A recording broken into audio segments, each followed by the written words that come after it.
Natagpuan palutang-lutang ang bangkay ng isang lalaki sa dagat sa Tondo, Maynila. Ang biktima, napag-alamang taga Pandi, Bulacan.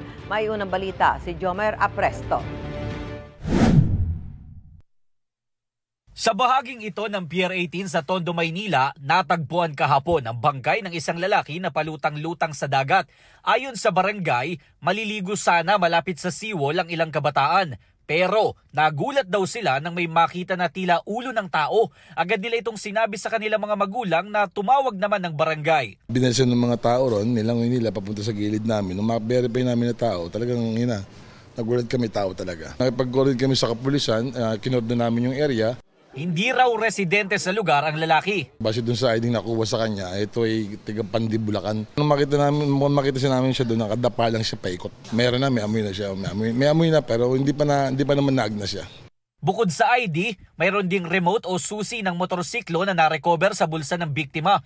Sa tansya ng mga otoridad, nasa 12 oras nang nakababad sa tubig ang bangkay bago natagpuan ng mga residente. Sa ngayon ay palaisipan pa sa barangay kung paano napunta sa kanilang lugar ang bangkay. Ayon naman sa homicide section ng Manila Police District, wala silang nakitang tama ng bala sa katawan ng biktima. Patuloy ang kanilang investigasyon. Ito ang unang balita, Jomer Apresto para sa GMA Integrated News.